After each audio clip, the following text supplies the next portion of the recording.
Hello, જાગૃત આવાજમાં તમારું સ્વાગત છે. મારું નામ છે ચિંતન અખાણી. હવે જે લોકો જીટીયુ ની અંદર ડિગ્રીમાં સ્ટડી કરી રહ્યા છે એ લોકો માટે એક અગત્યનો સર્ક્યુલર છે જીટીયુ નો. તમારી એક્ઝામની પેપર સ્ટાઇલ થોડી ચેન્જ થઈ છે, જેના વિશે બેટા આજે હું વાત કરવાનો છું. ધ્યાનથી તમે લોકો સમજી લેજો, એટલે તમને લોકોને કોઈ પણ પ્રકારનો એમાં ડાઉટ રહે નહીં. ઓકે. અને બેટા તમારે અમારી સાથે જીટીયુમાં સ્ટડી કરવું હોય સેમેસ્ટર 1 ટુ સેમેસ્ટર 7, તો બેટા આપણી એપ્લિકેશન છે. એપ્લિકેશનની લિંક ડિસ્ક્રિપ્શન બોક્સમાં અવેલેબલ છે. તમે ડાઉનલોડ કરી અને આપણી સાથે જીટીયુ નું સ્ટડી કરી શકો છો. બરોબર છે. બધી બ્રાન્ચના કોર્સિસ એની અંદર અવેલેબલ છે અને બહુ જબરજસ્ત કોર્સિસ અવેલેબલ છે. તમારે જવું હોય તમે જઈ અને ચેક કરી શકો છો. હવે બેટા તમારી જે પેપર સ્ટાઇલ હતી એમાં તમે કદાચ પેપર આપેલું હોય, તમને ખબર છે question 1A, question 1B, question 1C આવતું હતું. 1A 3 માર્ક્સનું હતું, 1B 4 માર્ક્સનું હતું અને 1C 7 માર્ક્સનું હતું. એમ કરીને ક્વેશ્ચન 1 14 માર્ક્સનો, ક્વેશ્ચન 2 14 માર્ક્સનો, ક્વેશ્ચન 3 14 માર્ક્સ, ક્વેશ્ચન 4 14 માર્ક્સ અને ક્વેશ્ચન 5 14 માર્ક્સ. એમ કરીને તમારા ટોટલ 70 માર્ક્સનું આખું એક્ઝામ થતી હતી. હવે એમાં થોડો ચેન્જીસ છે. શું ચેન્જીસ છે તમને હું બતાવવાનો પ્રયત્ન કરીશ. તો બેટા આ સર્ક્યુલર છે. હવે આ સર્ક્યુલરમાં કીધેલું જ છે revise question paper format for BE. BE એટલે bachelor of engineering and ME એટલે master of engineering with effective winter 2026.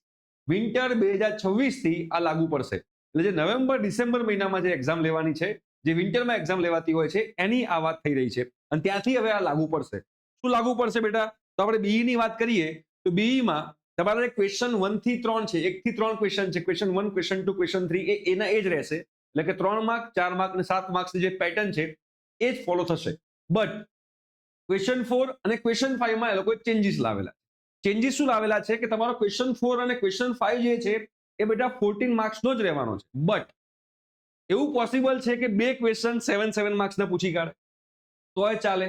Right? અહીંયા લખેલું છે, તમે જુઓ તમને ખ્યાલ આવશે કે તમે લોકોને અહીંયા લખેલું છે કે ક્વેશ્ચન અહીંયા તમે જોશો તો 10+4 લખેલું છે. અહીંયા આગળ તમને બતાવું, તમે લોકોને આઈડિયા આવે કે અહીંયા આગળ તમે જોશો તો 10+4 જે છે, 10+4 અહીંયા લખેલું છે, 7+7 લખેલું છે.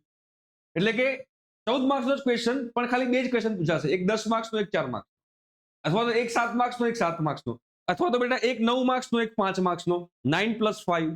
રાઈટ? એટલે પેલું જે પેટર્ન હતી 3 માર્ક્સ, 4 માર્ક્સ, 7 માર્ક્સની, એક ક્વેશ્ચન નંબર 4 અને ક્વેશ્ચન નંબર 5 માં ચેન્જ કરી છે. રાઈટ? એમાં તમારે 6 માર્ક્સનો, 8 માર્ક્સનો એવા પણ તમારા ક્વેશ્ચન આવી શકે છે. Maintaining a total of 14 marks પર ક્વેશ્ચન. રાઈટ? તો ધારો ક્વેશ્ચન નંબર 5 છે, ક્વેશ્ચન નંબર 5 માં ખાલી લોકો બે જ ક્વેશ્ચન મૂકે 7 માર્ક્સના, અથવા તો ક્વેશ્ચન નંબર 5 માં એ લોકો બે ક્વેશ્ચન મૂકે, એક 10 માર્ક્સનો અને એક 4 માર્ક્સનો. તો આ પ્રમાણે એ લોકોએ જે છે ચેન્જીસ લાવેલા છે. ક્વેશ્ચન નંબર 1 થી 3 માં સેમ રહેશે, ક્વેશ્ચન નંબર 4 અને ક્વેશ્ચન નંબર 5 માં આ ચેન્જ લાવેલો છે.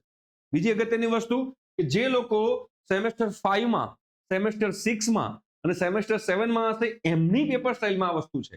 સેમેસ્ટર 1 ટુ 4 માં તો જે જૂની પેપર સ્ટાઇલ છે 3 માર્ક્સ, 4 માર્ક્સ અને 7 માર્ક્સની એ જ પેપર સ્ટાઇલ રહેશે. પણ જે જૂના સેમેસ્ટર, જે અત્યારે 1 ટુ 4 સેમેસ્ટરમાં સ્ટુડન્ટ છે એ 5th સેમેસ્ટરમાં જશે ત્યારે પણ એ લોકોને લાગુ પડશે. એટલે એ લોકો માટે પણ અગત્યના સમાચાર છે કે તમે લોકો 5મા સેમેસ્ટરથી તમારી જે પેપર સ્ટાઇલ છે એ બદલાઈ રહી છે, જે તમારા લોકો બેટા ધ્યાનમાં રાખવાનું છે. રાઈટ? તો એના કારણે શું થશે કે કદાચ કોઈ એક ક્વેશ્ચનનું વેટેજ હોય, તમને 10 માર્ક્સનો ક્વેશ્ચન આવી ગયો અને તમને આવડતો હોય તો તમારા 10 માર્ક્સ ઢોકળા પાકા થઈ જાય. તો આ એક સરસ મજાનો બેનિફિટ જે જીટીયુના સ્ટુડન્ટ્સને મળી શકે એમ છે. તો તમારા લોકોએ પેપર સ્ટાઇલ ધ્યાનમાં રાખવાની છે. ઓકે? અને બેટા તમારે અમારી સાથે જીટીયુનું સ્ટડી કરવું હોય તો જાઓ ડિસ્ક્રિપ્શન બોક્સમાં, એપ્લિકેશન ડાઉનલોડ કરો, સ્ટડી ચાલુ કરો. Thank you so much. By.